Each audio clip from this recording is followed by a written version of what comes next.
ایک شخص نے حضور کی خدمت میں حاضر ہو کے عرض کیا، حضور میں اپنے والدین کی بڑی خدمت کی ہے. اس کو امام حقی نے لکھا ہے. اور جن مراحل سے میں گزرتا رہا ہوں ان مراحل سے میرے ماں باپ گزرے ہیں اور میں نے ان کی خود خدمت کی ہے.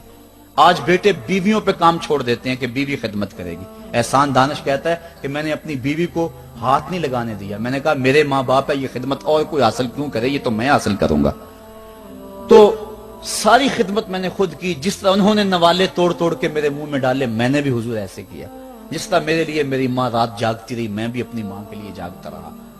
جن جن مراحل سے میرے لیے وہ گزرے تھے، اتفاقاً میرے حالات، میرے ماں باپ کے حالات ایسے پیدا ہو گئے کہ میں نے اسی طرح اپنے ماں باپ کی پرورش کی ہے اور میں اپنے ماں باپ کی جو ہے وہ میں نے خدمت کی ہے. تو کیا میں نے اپنی ماں کا، اپنے باپ کا حق ادا کر دیا ہے؟ تو حضور نے ارشاد فرمایا، تو نے ایسے ہی خدمت کی ہوگی، لیکن جب تیری خدمت تیری ماں کرتی تھی تو ساتھ ساتھ تیری زندگی کی دعائیں مانگتی تھی. اور جب باپ بوڑھا ہو گیا تھا، ماں بوڑھی ہو گئی تھی، آزاد شل ہو گئے تھے، فالج میں مبتلا تھے، تو ان کے لیے زندگی کی دعائیں تو نہیں مانگتا تھا. تو یہ کہتا تھا اللہ انہیں پردہ دے دے. تیری ماں نے تو کبھی تیرے لیے پردہ نہیں مانگا تھا. بیٹا لولا ہو، بیٹا لنگڑا ہو، ماں کبھی نہیں کہتی بیٹے کو ڈاکٹر جواب دے دیں. ماں کبھی نہیں کہتی کہ میرے بیٹے کو اللہ پردہ دے دے. ماں یہی کہتی ہے مالک مجھے لے لے، میرے بیٹے کو زندگی دے دے. میں سب کچھ بیچ دیتی ہوں، اپنا زیور بیچ دیتی ہوں، میرے بیٹے کی صحت بچ جائے، میرے بیٹے کی زندگی بچ جائے. ماں کی موجودگی میں کوئی کہہ بھی نہیں سکتا. باپ کے لیے تو کہہ دے، ماں کے لیے تو کہہ دے بڑی تکلیف ہے تیرے باپ کو، بڑی تکلیف ہے تیری ماں کو، اللہ کرے اب پردہ ہی عطا کر دے. خود نہیں کہتا تو کسی سے یہ سن سکتا ہے بندہ، لیکن ماں سن سکتی ہے کوئی کہے اللہ تیرے بیٹے کو پردہ دے دے. تو فرمایا جب وہ تیری خدمت کرتے تھے تو وہ تیری زندگی کی دعائیں مانگتے تھے، اور جب تو خدمت کرتا تھا تیرے دل میں ان کے پردے کی آرزو تھی. فرمایا تو جتنی مرضی خدمت کی ہے، ماں کی خدمت کا بدل کیسے ہو سکتا ہے؟ تو ماں باپ کی خدمت انسان کر ہی نہیں سکتا، تو پھر کیا کرے؟ عرض کرے اللہ میں تو خدمت نہیں کر سکتا، تو ان کے اوپر رحم فرما دے. ماں باپ کے لیے دعا کرے. علماء نے یہاں بیان فرمایا ماں کافر ہو تو پھر بھی دعا کرے، باپ کافر ہو تو پھر بھی دعا کرے، مومن ہو تو پھر بھی دعا کرے، گناہگار ہو پھر بھی دعا کرے، نیکوکار ہو پھر بھی دعا کرے، دعا نہ چھوڑے. حضرت ابو ہریرہ رضی اللہ تعالیٰ عنہ فرماتے ہیں میری ماں کافرہ تھی اور میں حضور کا غلام، اور ماں ہر وقت اپنی دھن میں اور میں اپنی دھن میں ہوں. حضرت ابو ہریرہ کے بھائی کوئی نہیں ہے، باپ فوت ہو گئے ہیں، بہن کوئی نہیں ہے، ابھی شادی بھی نہیں ہوئی، دنیا پہ رشتے کوئی نہیں سوائے ماں کے. گھر آتے ہیں تو ماں سے بات کرنی ہوتی ہے، جو سن کے آتے ہیں ماں سے وہ دکھ کھولنا ہوتا ہے، بات کرنی ہوتی ہے، حضور کی باتیں سنانی ہوتی ہیں. لیکن ماں ہے اتفاق سے کافرہ ہے، حضور کی بات وہ سننا گوارا نہیں کرتی. حضرت ابو ہریرہ کو اور بات آتی کوئی نہیں، وہ تو کرتے حضور کی باتیں. ایک دن حضور کی بات چھیڑی، ماں کی زبان سے کوئی جملہ ایسا نکلا جو سخت تھا، گوارا نہ ہوا، چھوڑ دیا گھر کو. ماں تیری عظمت کو سلام، لیکن رسول اللہ کے مقابلے میں تیری کوئی شان نہیں ہے. گھر سے نکلے، لیکن نکلے تو پاؤں ڈگمگا رہے تھے کہ دنیا پہ ایک ہی رشتہ تھا وہ بھی جاتا رہا. چند قدم چلے تو دل میں خیال آیا سارے دکھوں کا جو مداوع کرتا ہے مساقہ کی بارگاہ میں یہ دکھڑا کیوں نہ بیان کر دو. دریائے رحمت جوش میں تھا، وہ دلوں کی حالتیں بوجھ لینے والے آقا نے پوچھا ابو ہریرہ کیا ہے؟ عرض کی حضور میری ماں کی ہدایت کے لیے دعا کر دو. یہ کہا اور پھوٹ پھوٹ کے رونے لگے. حضور نے فوراً ہاتھ اٹھا دیے اور مسلم کے لفظ ہیں اللہم اہد ام ابی ہریرہ، اے اللہ ابو ہریرہ کی ماں کو ہدایت عطا کر دے. بس یہ بات سنی حضرت ابو ہریرہ کا چہرہ کھل اٹھا، اپنے گھر کو دوڑ لگا دی. کوئی رستے میں ملا، کہا ابو ہریرہ اتنی تیز تو تم کبھی نہیں دوڑتے تھے، آج کیا ہوا؟ اتنی تیز تیز کیوں دوڑ رہے ہو؟ کہا آج ہی تو دیکھنا چاہتا ہوں کہ گھر پہلے میں پہنچتا ہوں یا میرے آقا کی دعا پہلے پہنچتی ہے. حضرت ابو ہریرہ فرماتے ہیں جب میں گھر پہنچا تو دروازہ بند تھا. میں نے دستک دی، اندر سے آواز آئی بیٹا ٹھہرو میں آتی ہوں. کہا اس لہجے کو جان گیا، اس میں محمد کی بولی بول رہی ہے.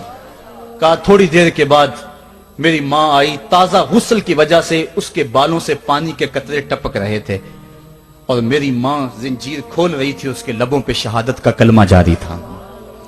تو والدین کے لیے مغفرت کی دعا کرتے رہیں، والدین کی بخشش کی دعا کرتے رہیں. والدین جب دنیا پہ ہوتے ہیں تو اللہ کی رحمت کا گھنا سایہ ہوتے ہیں، لیکن جب دنیا سے چلے جاتے ہیں ان کی قبر سے بھی فیض ملتا ہے اور سکون اور طمانینت ملتی ہے. والدین فوت ہو جائیں تو ان کے حق ختم نہیں ہو جاتے. بلکہ حدیث میں آتا ہے 4 حق ایسے ہیں والدین کے جو مرنے کے بعد بھی اولاد کے ذمہ باقی رہتے ہیں۔ الصلاۃ، ان کے اوپر نماز جنازہ پڑھی جائے۔ دوسرا حق الاستغفار لہم، ان کے لیے بخشش کی دعا کرتے رہی جائے، مسلسل دعا کی جائے بخشش کی ان کے لیے۔ اور ایک روایت میں نے پڑھا ہے اگر کوئی بندہ اس کے والدین حالت ناراضگی میں فوت ہو گئے، والدین ناراض تھے، موقع نہ مل سکا منانے کا اور والدین فوت ہو گئے، تو حدیث میں آتا ہے کہ وہ کثرت کے ساتھ، ایک تو اپنی خالہ کے ساتھ، ماں اگر فوت ہوئی ہے تو باپ ہوئی ہے تو باپ کے بھائیوں کے ساتھ اس نے سلوک کرے، باپ خوش ہوگا۔ دوسرا کثرت کے ساتھ اپنے والد کے لیے استغفار، والدہ کے لیے استغفار کرتا رہے۔ جب کثرت سے استغفار ہوتا رہے گا تو اس کے والدین راضی ہوں گے، اللہ اس کے گناہ کو معاف فرما دے گا۔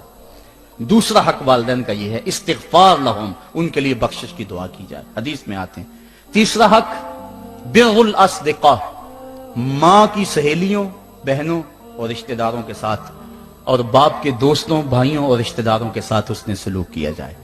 اور چوتھا حق انجاز الوعد، وعدوں کو پورا کرنا، یعنی ماں نے یا باپ نے جو وعدے کیے ہوئے تھے، مسجد سے کوئی وعدہ تھا، مدرسے سے وعدہ تھا، کسی فلاحی تنظیم سے وعدہ تھا، کسی غریب سے اعانت کا وعدہ تھا، یا ان کا معمول تھا اعانت کرنے کا، تو جو ان کے معمولات ہیں اچھائی کے، ان کو جاری رکھا جائے اور اس سلسلے کو باقی رکھا جائے۔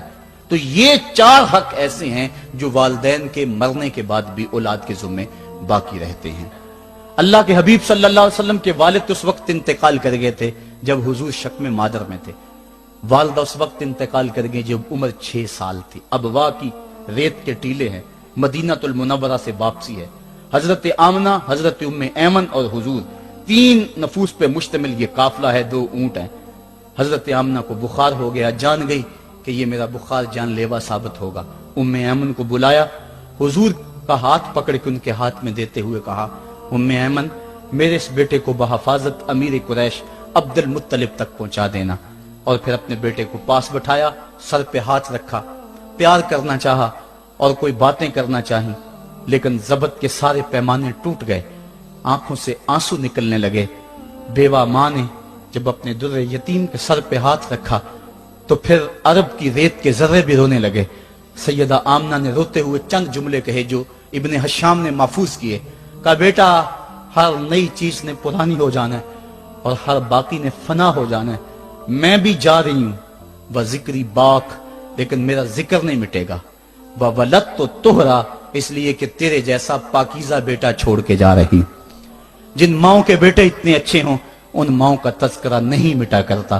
یہ جملے کہے اس کے بعد حضرت آمنہ نے آنکھیں بند کر لی۔ حضور علیہ الصلوۃ والسلام اپنی ماں کے جسد پہ پھوٹ پھوٹ کے روئے، ریت کے ٹیلے میں ماں کی تدفین کی، اوپر مٹی انڈھیل دی، آنسوں کا چھڑکاؤ کیا۔ آج ہو بھی کیا سکتا تھا، مدینہ تو رسول میں حضور کی والدہ فوت ہوتی تو آقا کریم کے لیے، ماں کے لیے کتنے صحابہ جنازے میں آتے، کتنے لوگوں کا ہجوم ہوتا، جنت سے فرشتے بھی پھول لے کر آتے، لیکن آج نہ کوئی جنازے میں شامل ہے۔ وہ کیا کسی نے کہا تجھے کن پھولوں سے ہم کفن دیں، تو جدا ہی ایسے موسموں میں ہوا جب درختوں کے ہاتھ پھولوں سے خالی تھے۔ حضور آنسوؤں کا چھڑکاؤ کیا اور ام ایمن کے ساتھ چمٹ کے بیٹھ گئے، اور حضرت ام ایمن نے جناب عبد المطلب تک پہنچایا، اور 8 سال کی عمر تھی کہ عبد المطلب رضی اللہ تعالیٰ عنہ کا بھی انتقال ہو گیا۔ ابن حشام نے لکھا ہے جب امیر قریش کا جنازہ اٹھا تو پورا مکہ امڈ آیا، اور ایک بچہ تھا جس کی عمر 8 سال ہوگی، وہ کبھی اس دیوار سے لگ کے روتا تھا، کبھی اس دیوار کے ساتھ لگ کے روتا تھا۔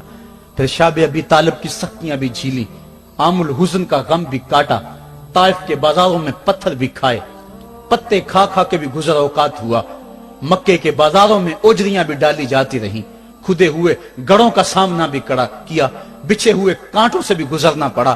لیکن آج وہ وقت ہے کہ اللہ نے حکم صادر کر دیا، پتھر مارنے والے سن لیں، کانٹے بچھانے والے سن لیں، راہ میں گڑے کھودنے والے سن لیں، میرے نبی کی آواز سے اب تو آواز بھی اونچی نہ ہونے پائے۔ عمر کا سرمایہ ضائع کر دوں گا، تمہارے نامہ اعمال میں ایک نیکی بھی نہیں رہے گی۔ اگر نبی سے ملنا چاہتے ہو ڈائریکٹ نہ آ جاؤ، پہلے گھر جاؤ، پھر کوئی چیز لو، پھر بازار جاؤ، کوئی فقیر ڈھونڈو، اس کو صدقہ کرو، پھر میرے نبی کی چوکھٹ پہ آؤ، تمہیں پتا چلے کس چوکھٹ پہ آ رہے ہیں۔ ادب کے ضابطے سکھائے، خبردار